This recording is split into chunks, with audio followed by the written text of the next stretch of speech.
fact news you can trust. And President Trump's lead attorney, Rudy Giuliani, weighs in on the week's closing controversial headlines. One America's chief White House correspondent, Chanel Rion, has that story.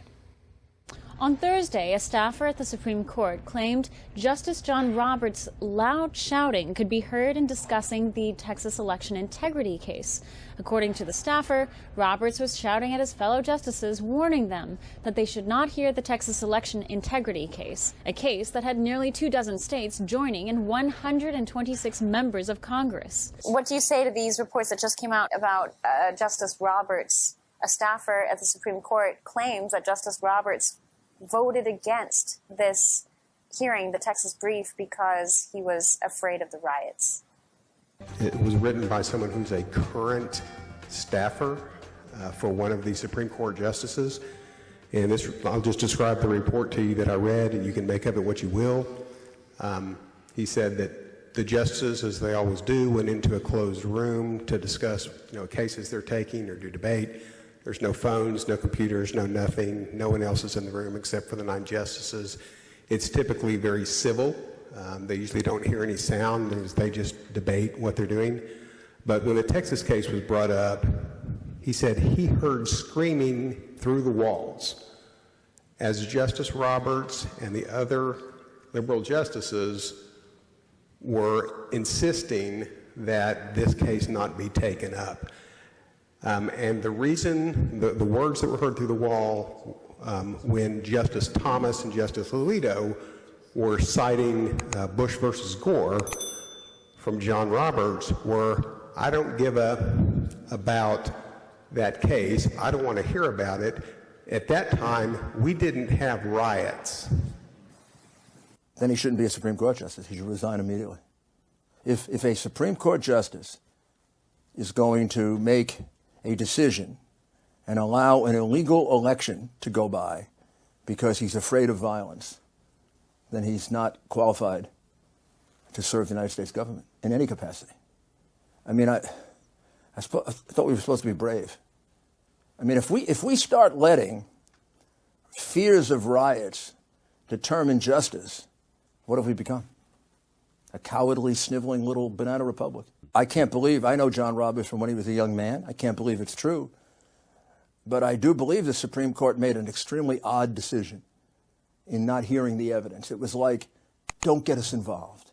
But this is what we have them for.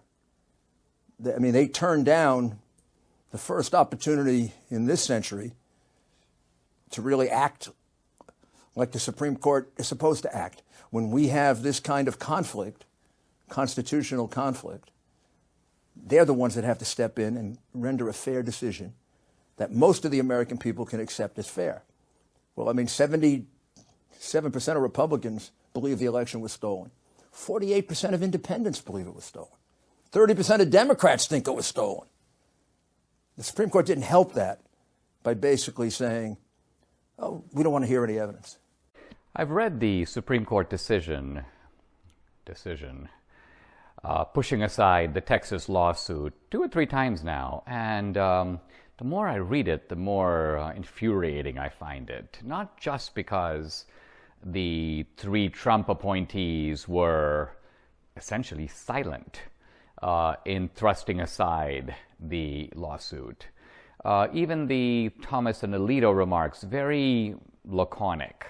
So there's a kind of Arctic coldness here, a sort of dismissiveness, which I think does injustice to people's deep feeling that there is something very wrong with our democratic process as it is being carried out now. And the only justification by the court is this sort of issue of legal standing, which I know is a legal term, but what does it really mean in ordinary language? It means that Texas is not a genuine party to this lawsuit. It's sort of none of Texas's business. Texas is meddling in somebody else's affairs. Now, this doesn't make any sense. No standing. How could a state not have standing to raise? And then it wasn't just that state, 22 other states joined them. There's obviously a great division in our country. That's the traditional role of the court. I mean, it's supposed to step in and help us unify. You don't unify by just shutting one side out and saying, we're not going to listen to you because the New York Times tells us we shouldn't listen to you, and because we're afraid of Antifa. If I'm playing a poker game at one table and there's a bunch of tables playing the same game and the winners are going to meet in the next round, I look over and see cheating on the next table.